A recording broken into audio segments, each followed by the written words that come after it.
Bem-vindo às histórias de Ninar, onde grandes pensadores se tornam histórias para sonhar. Esta noite, vamos conhecer o filósofo que revelou como o poder não oprime de cima para baixo, mas se infiltra em cada gesto, cada palavra, cada desejo que você acredita ser seu. Paris, 25 de junho de 1984.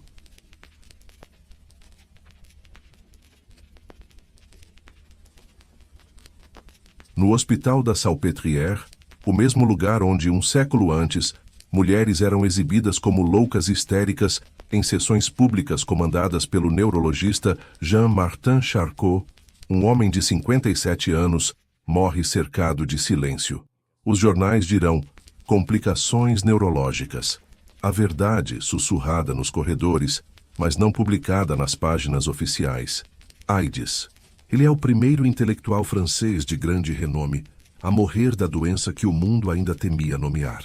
A epidemia que carregava estigma de punição divina, de desvio moral, de perigo invisível.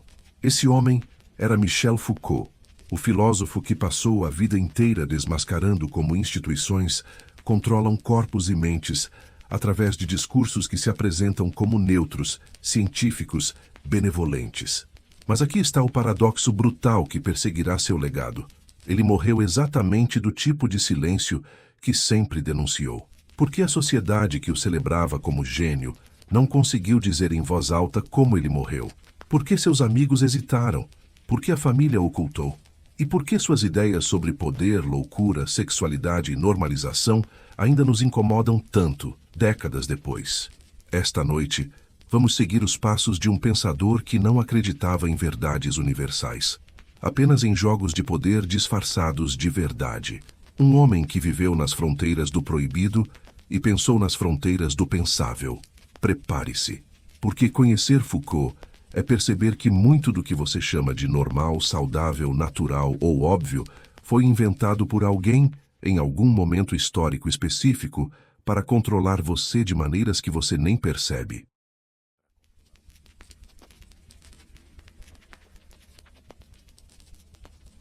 Para entender como Michel Foucault se tornou o arqueólogo implacável do poder, precisamos voltar a Poitiers, cidade provinciana do oeste da França, em 15 de outubro de 1926. Numa família burguesa solidamente conservadora, nasce Paul Michel Foucault, filho de Paul Foucault, um cirurgião respeitado, proprietário de uma clínica particular, homem de posses e reputação impecável. O pai espera que o primogênito siga a tradição médica da família, que vista o jaleco branco, que cure corpos com a mesma confiança inabalável na ciência. Mas desde cedo, algo não encaixa perfeitamente. Michel, ele abandonaria o nome Paul mais tarde, numa recusa simbólica da herança paterna, é brilhante nos estudos, memória prodigiosa, notas exemplares, mas socialmente é deslocado, estranho aos olhos dos colegas.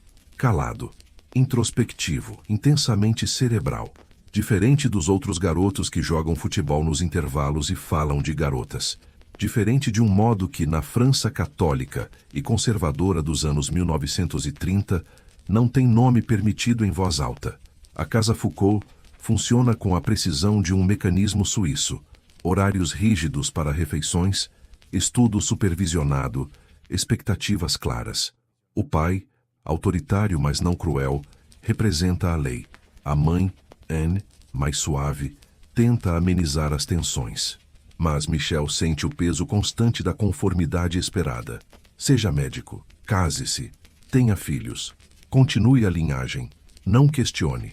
Aos 10 anos, em 1936, ele ingressa no Liceu de Poitiers. São anos de formação intelectual intensa, mas também de isolamento emocional crescente. E então, em 1940, quando Michel tem 14 anos, a Segunda Guerra Mundial alcança a França. As tropas nazistas ocupam Paris em junho. Poitiers, na zona ocupada, passa a viver sob a administração alemã. O liceu continua funcionando, mas agora sob novo regime. Professores que antes ensinavam Voltaire e os ideais republicanos agora fazem reverências cuidadosas às novas autoridades. Alguns colaboram ativamente, outros simplesmente calam. Michel, adolescente observador, Aprende uma lição que moldará toda a sua filosofia futura. Instituições que deveriam educar, libertar, iluminar, podem servir a qualquer senhor. Escola não é neutra. Saber não é inocente. Conhecimento não liberta automaticamente. Tudo depende de quem controla o discurso, quem define o currículo, quem decide o que pode ser dito. A ocupação nazista também expõe Michel ao antissemitismo estatal, à propaganda, às leis raciais de Vichy. Ele vê como o Estado francês, não apenas os invasores alemães, mas a própria França, codifica em lei quem é cidadão completo e quem é pária.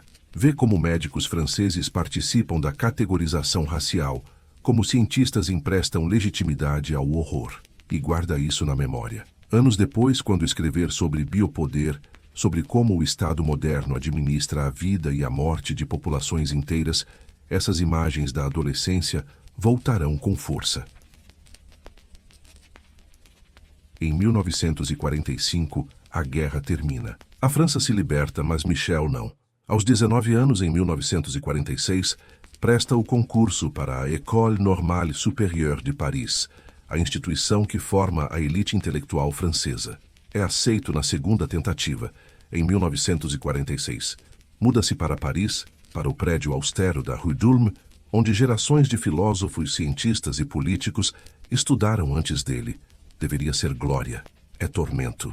Nos dormitórios coletivos da ENS, cercado por outros jovens brilhantes e competitivos, Michel enfrenta a pior crise de sua vida. Depressão severa, insônia, crises de angústia. Tenta suicídio com lâminas de barbear.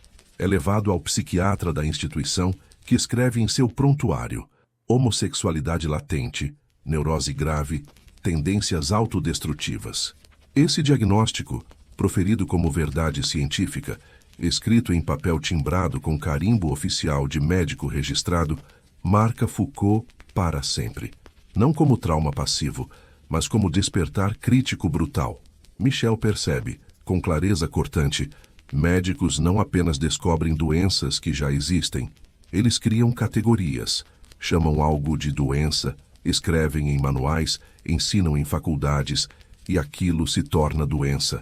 Ele, Michel Foucault, é declarado doente por desejar homens, não por uma lei divina gravada em pedra, não por natureza evidente, por uma ciência que se apresenta como neutra, objetiva, inquestionável. Mas quem fez essa ciência? Homens. Quem decidiu que homossexualidade é patologia? Médicos de determinada época, com determinados valores, servindo a determinada ordem social. E se eles puderam inventar essa categoria, que outras categorias foram inventadas? Loucura? Criminalidade? Feminilidade normal? Sexualidade saudável? Anos depois, Foucault escreverá livros inteiros demolindo essas categorias. Por ora, aos 20 anos, apenas sente na própria carne a violência silenciosa da normalização, ser dissecado, categorizado, patologizado por experts de jaleco branco que nunca duvidaram, nem por um segundo, do próprio poder de definir o que é são e o que é doente. Na ENS, conhece figuras que marcarão sua trajetória. Louis Althusser, filósofo marxista, professor carismático que se tornará mentor e amigo íntimo. Althusser também sofre de depressão crônica. Décadas depois, em 1980, matará a própria esposa Hélène em surto psicótico. Será internado em hospital psiquiátrico e nunca será julgado criminalmente. Mas por ora, nos anos 1940, os dois compartilham algo profundo: a sensação visceral de que o mundo oficial, burguês, heterossexual, racional, ordenado, é uma farsa, e que o marxismo talvez ofereça ferramentas conceituais para desmascarar a farsa. Michel Foucault se filia ao Partido Comunista Francês em 1950, aos 24 anos. Participa de reuniões de célula, vende jornais, estuda o Capital. Mas a relação dura apenas 3 anos. Em 1953, sai desiludido e furioso. O partido é tão autoritário quanto as instituições burguesas que diz combater. Mesma lógica vertical. Obedeça. Conforme-se. Aceite a linha oficial determinada por Moscou. Apenas muda quem dá as ordens. A estrutura de poder permanece idêntica. Foucault aprende a lição crucial que guiará todo o seu pensamento futuro. Não basta trocar quem está no poder. Isso é revolução superficial. Precisa entender como o poder funciona, por quais mecanismos se reproduz, através de quais discursos se legitima. E começa a suspeitar de algo herético para um marxista. Poder não é só repressão. Poder não é apenas o não que o Estado pronuncia. Poder também produz. Produz saberes, prazeres, subjetividades. O sistema não só proíbe coisas. Ele cria ativamente o tipo de pessoa que deseja obedecer, sem perceber que está obedecendo.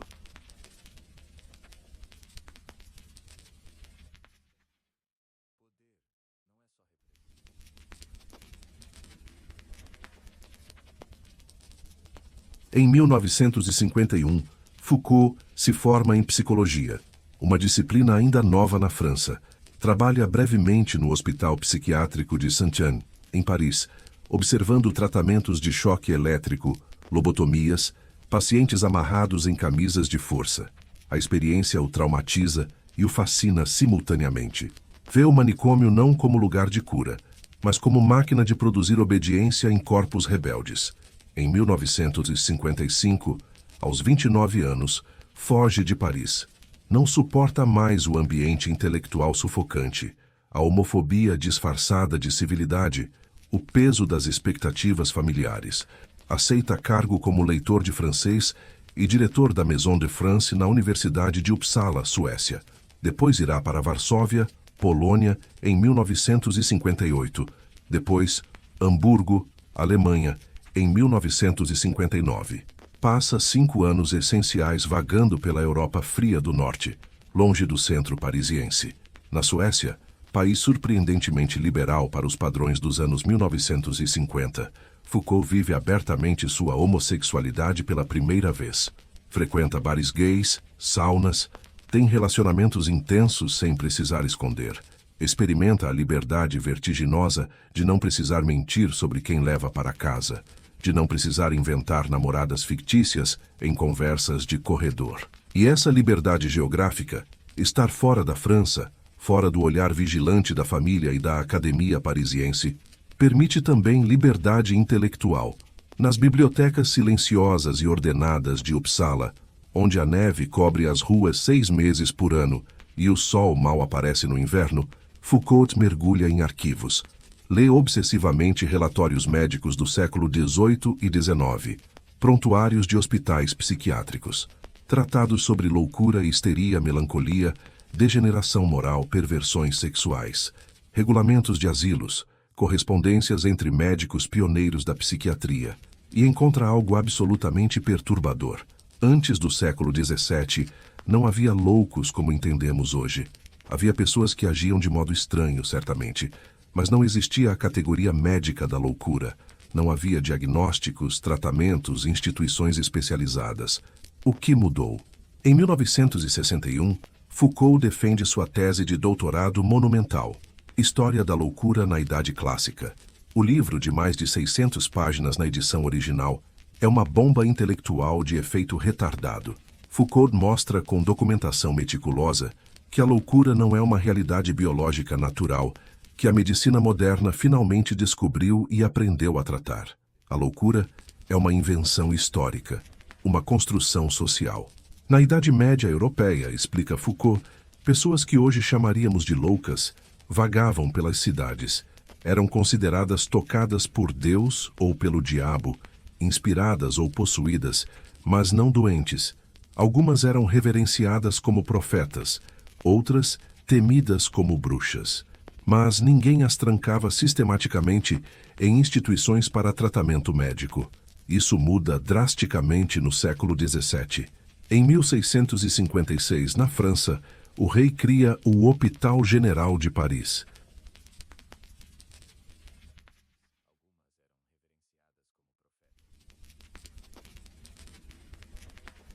Não é hospital, no sentido médico.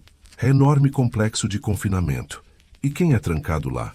Loucos, sim, mas também mendigos, desempregados, prostitutas, libertinos, filhos desobedientes internados por pais irritados, velhos sem família, ou seja, todos que não se encaixam na nova ordem social emergente.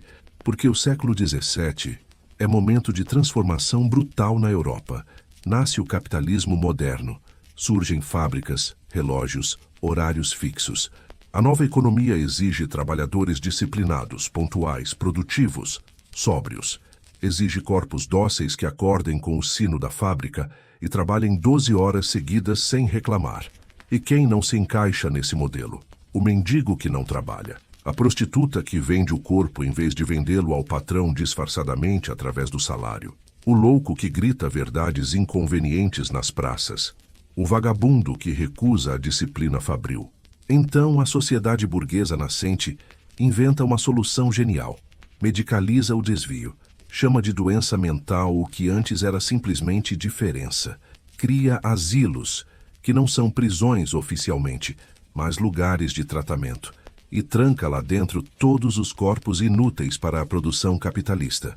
Nasce a psiquiatria, não como progresso humanitário, como tecnologia de controle social. Os psiquiatras pioneiros, figuras heróicas da história oficial da medicina, Philippe Pinel na França, William Tuke na Inglaterra, são reinterpretados por Foucault como inventores de formas mais eficientes de dominação. Eles tiraram as correntes físicas dos loucos, sim, mas as substituíram por correntes invisíveis, diagnósticos, tratamentos morais, vigilância constante, internações que podiam durar décadas. A tese choca profundamente. Psiquiatras odeiam Foucault. Ele está dizendo que são carcereiros disfarçados de médicos, que seus tratamentos são formas refinadas de punição. A Associação Francesa de Psiquiatria se recusa a debater o livro publicamente, mas historiadores e filósofos reconhecem. Alguém finalmente mostrou, com evidências históricas sólidas, que instituições de saber são também sempre instituições de poder.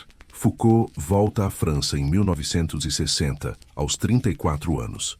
Leciona em Clermont-Ferrand, universidade provinciana no centro do país. Lá conhece Daniel Defer.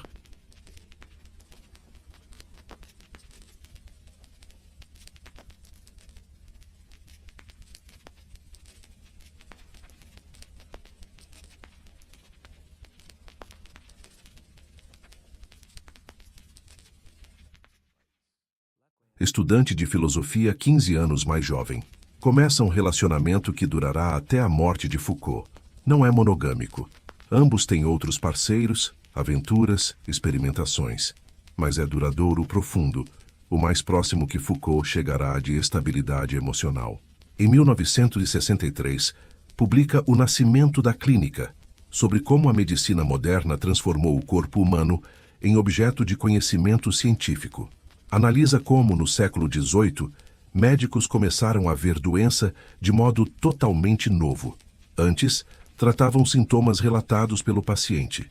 Depois, com anatomia patológica e autópsias sistemáticas, começaram a abrir cadáveres, mapear órgãos, localizar lesões. O corpo vivo virou superfície opaca, que esconde a verdade interior, acessível apenas ao olhar médico treinado. Foucault mostra como isso muda radicalmente a relação médico-paciente. O paciente perde autoridade sobre o próprio corpo. Se ele diz, não sinto dor, mas o exame mostra lesão, o médico não acredita no paciente. A verdade do corpo pertence à ciência, não a quem habita o corpo. Em 1966, publica As Palavras e as Coisas, análise ambiciosa da história das ciências humanas. O livro vira best-seller inesperado, vendendo milhares de cópias, algo raro para a obra filosófica densa. Foucault argumenta que conceitos como homem, loucura, vida, trabalho, linguagem não são universais. São invenções de períodos históricos específicos e podem desaparecer. A frase final do livro é famosa e provocativa. O homem é uma invenção recente e talvez esteja próximo seu fim. Jornalistas especulam. Foucault está anunciando a morte do humanismo? A mídia o associa ao estruturalismo, movimento intelectual francês da época. Foucault rejeita o rótulo, mas a fama cresce. Em maio de 1968, a França explode. Estudantes ocupam universidades, operários param fábricas, barricadas nas ruas de Paris. Foucault Então, lecionando na Universidade de Tunis, observa de longe. Quando volta à França, aceita cargo em Vincennes, universidade experimental criada após os protestos. Vincennes é caos produtivo. Aulas ao ar livre, assembleias intermináveis, debates até a madrugada, professores marxistas, maoístas, anarquistas. Foucault leciona em salas lotadas, com estudantes sentados no chão, fumando, interrompendo com perguntas desafiadoras. Ama e odeia ao mesmo tempo, mas percebe, algo mudou. A autoridade tradicional do professor foi questionada. E isso é irreversível.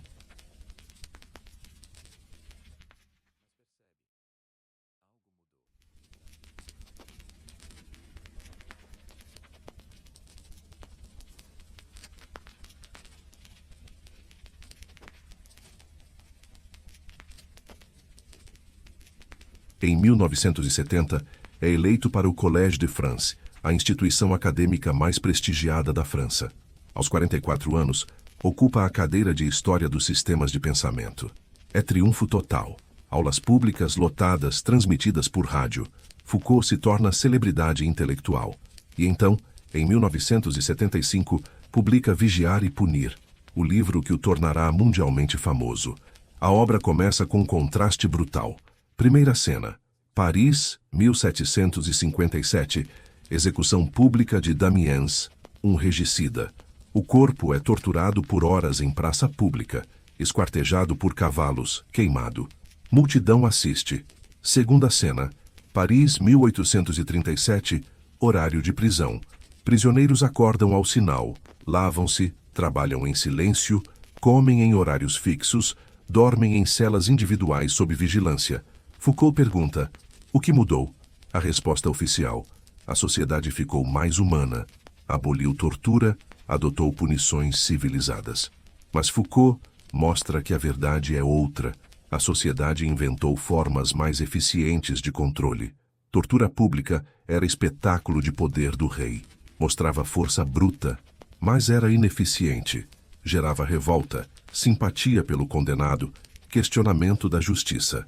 Execuções podiam virar motins.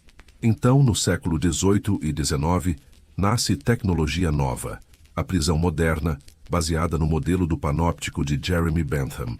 O panóptico é projeto arquitetônico genial em sua crueldade. Torre central de vigilância, cercada por celas dispostas em círculo. Da torre, o vigilante vê todos os prisioneiros. Mas os prisioneiros não veem o vigilante. Não sabem se estão sendo observados em determinado momento. Resultado: assumem que estão sempre sendo vigiados. Começam a vigiar a si mesmos, a policiar o próprio comportamento. Internalizam a vigilância. Tornam-se seus próprios carcereiros. E Foucault faz a conexão devastadora. Isso não ficou nas prisões. Escolas, fábricas, hospitais, quartéis, escritórios, todos funcionam assim. Você não precisa de guardas em cada esquina da sociedade. Basta criar a sensação de vigilância constante. Câmeras de segurança, avaliações de desempenho no trabalho, relatórios médicos que te seguem pela vida, histórico escolar, perfis em redes sociais que registram cada clique. Todos produzem o mesmo efeito. Você se disciplina. Age como se estivesse sempre sob olhar invisível de autoridade julgadora. Não precisa haver policial na sala. Você já está policiando a si mesmo. E isso não é repressão brutal. É produção sutil de sujeitos obedientes que chamam sua própria obediência de liberdade, de escolha pessoal, de autocontrole. O livro explode em vendas. Traduzido rapidamente, discutido em jornais, seminários, movimentos sociais. Prisioneiros escrevem cartas para Foucault. Ele se engaja em militância. Cofunda o grupo de informação sobre prisões, visita penitenciárias, denuncia condições desumanas, escreve manifestos. Entre 1976 e 1984, trabalha em sua última grande obra, História da Sexualidade. O plano original é ambicioso, 6 volumes mapeando como o Ocidente construiu a sexualidade como objeto de saber e controle. Ele completa apenas 3 antes de morrer. A vontade de saber em 1976, o uso dos prazeres e o cuidado de si, em 1984. A tese central é provocativa e contra-intuitiva. A sociedade moderna não reprime sexo. Ela produz discurso infinito sobre sexo. Confessionários católicos onde fiéis devem relatar pensamentos impuros. Consultórios psicanalíticos onde pacientes falam de fantasias. Manuais médicos categorizando perversões. Pesquisas sexológicas medindo frequência de orgasmos. Terapias de casal otimizando desempenho sexual. Todos dizem a mesma coisa. Fale sobre seu sexo, revele seus desejos, confesse suas fantasias secretas. Por quê? Porque conhecendo seu desejo, podemos normalizá-lo, categorizá-lo, administrá-lo, governá-lo. Foucault zomba da ideia popular de que somos reprimidos sexualmente desde a era vitoriana. Diz, somos obcecados com sexo, falamos de sexo sem parar. E essa obsessão em falar, analisar, classificar é a forma mais eficiente de controle.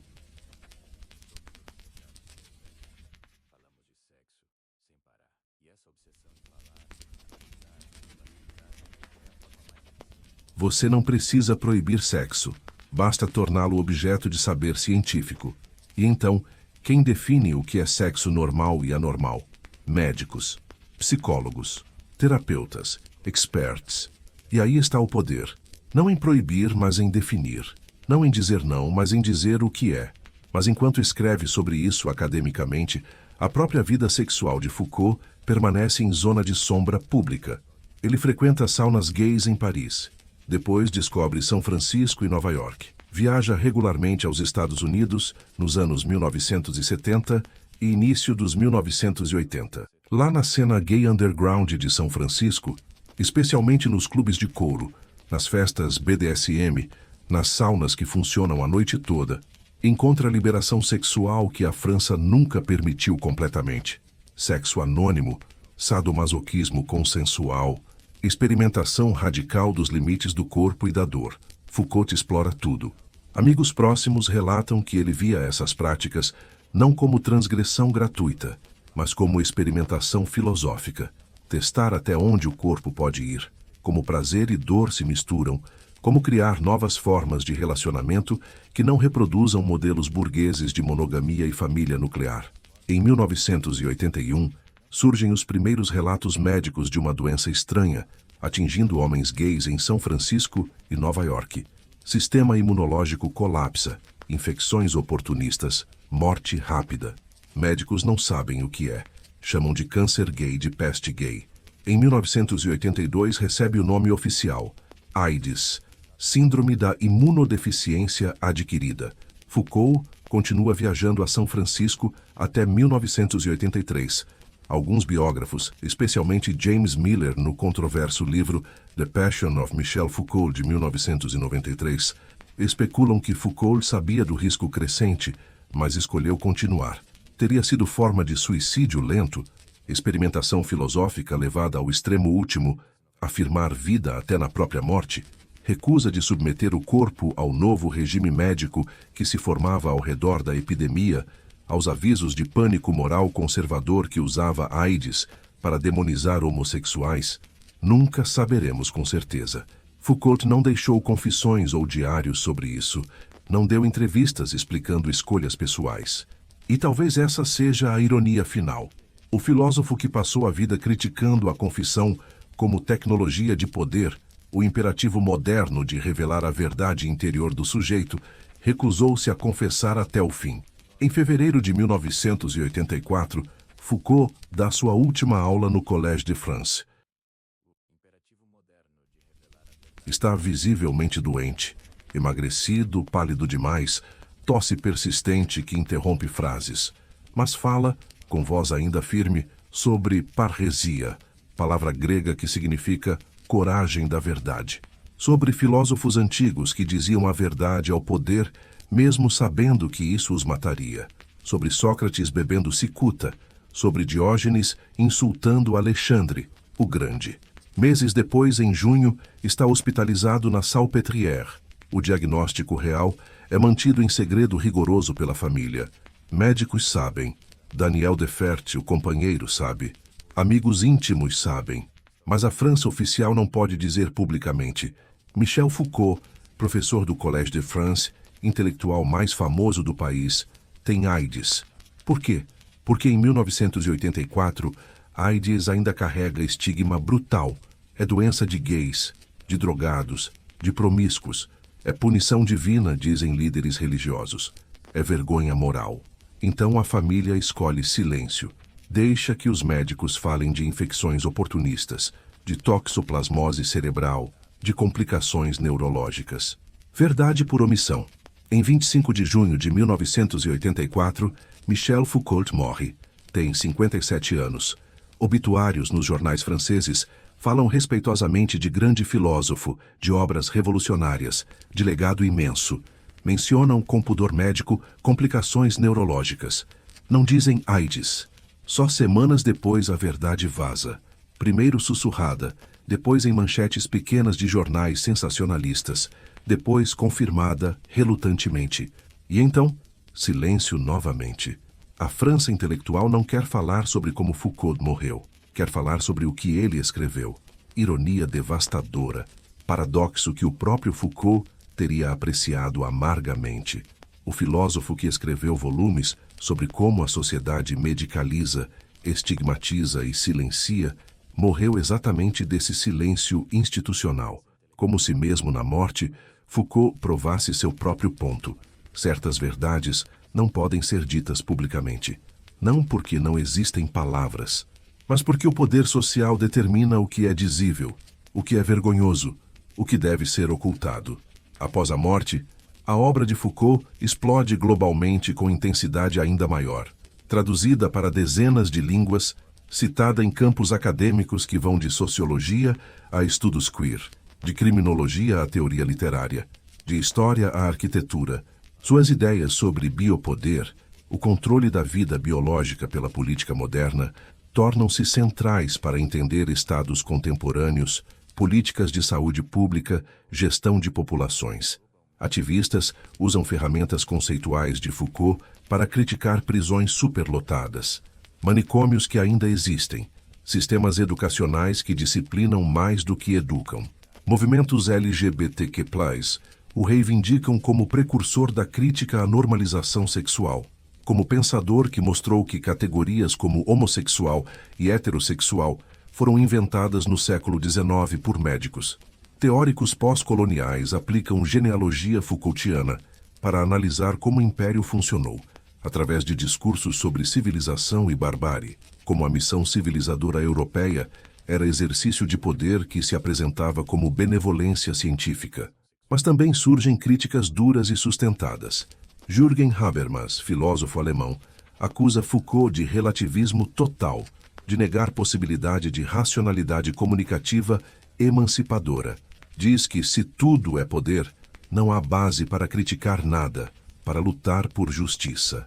Feministas como Camille Paglia o acusam de ignorar diferenças biológicas reais entre homens e mulheres, de reduzir corpo à construção discursiva quando existem realidades materiais inegáveis, como gravidez, menstruação, força física diferenciada. Historiadores tradicionais apontam erros factuais em suas genealogias, acusam o método de ser excessivamente seletivo com evidências, de construir narrativas elegantes que sacrificam precisão empírica.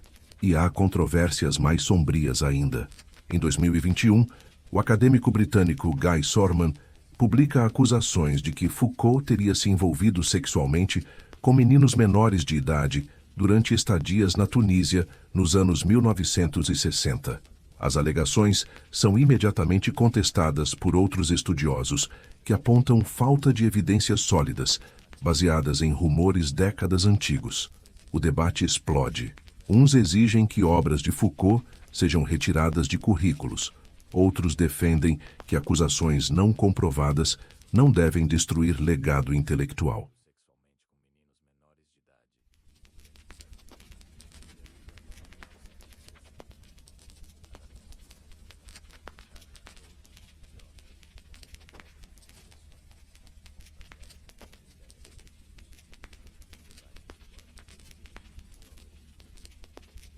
E a pergunta aterradora, que ninguém quer enfrentar diretamente: Como julgar moralmente um filósofo que não acreditava em julgamentos morais universais? Se Foucault estava certo que toda moralidade é construção histórica contingente, como condená-lo usando exatamente o tipo de moralidade que ele desconstruiu? Não há resposta fácil. E talvez Foucault diria: não me julguem pela minha vida privada, que vocês não conhecem e não podem conhecer completamente. Usem minhas ferramentas conceituais. Perguntem sempre: quem tem poder de definir categorias? Quem decide o que é normal e o que é desviante? De onde vêm as classificações que usamos sem questionar? E talvez seja exatamente isso que ainda incomoda tanto. Foucault não oferece respostas reconfortantes. Não diz: lute por esta causa específica, acredite nesta verdade eterna, siga este caminho moral. Ele apenas aponta com um dedo implacável: olhe, aqui, essa coisa que você acha completamente natural, óbvia, universal, foi inventada. Tem data de nascimento, tem autores, serve a interesses. E se foi inventada historicamente, pode ser desinventada, transformada, substituída. Isso é libertador ou aterrador? Depende de quem você é. Se você se beneficia das categorias existentes, é aterrador. Se você foi categorizado como anormal, doente, desviante, criminoso, é libertador descobrir que as categorias não são naturais. E assim, Michel Foucault desaparece nas sombras da história. Um homem que viveu deliberadamente nos limites do permitido e pensou nos limites do pensável. Ele nos deixou não um sistema filosófico fechado, mas uma caixa de ferramentas conceituais: arqueologia, genealogia, análise de discurso, biopoder, sociedade disciplinar. E nos deixou uma pergunta que não podemos mais ignorar completamente: quantas vezes por dia você chama de sua própria vontade livre o que é, na verdade, efeito de poder invisível que você internalizou tão profundamente que nem percebe mais? Você acha que suas escolhas são genuinamente livres? Que seus desejos são realmente seus? Que sabe quem você é de verdade? Foucault sorriria, não de alegria, mas de reconhecimento irônico, porque ele sabia melhor que ninguém. O poder funciona de modo mais eficiente quando você não percebe que está sendo governado. Quando chama de liberdade, escolha pessoal, natureza humana, o que é, na verdade, apenas uma forma historicamente específica e muito sutil de controle. Talvez enquanto adormece esta noite, você se pegue questionando algo que sempre pareceu óbvio, aquela norma que você nunca questionou, aquele comportamento que você sempre achou natural, aquela verdade que parece auto-evidente. Quem te ensinou a acreditar nisso? Quando? Por quê? A serviço de quê? Se essa dúvida corrosiva aparecer, se você começar a desconfiar das próprias certezas, Foucault conseguiu o que queria. Não te deu respostas prontas embrulhadas em sistema filosófico consolador. Te deu ferramentas para desconfiar de todas as respostas prontas, inclusive e especialmente das dele. Até a próxima história de Ninar. Boa noite.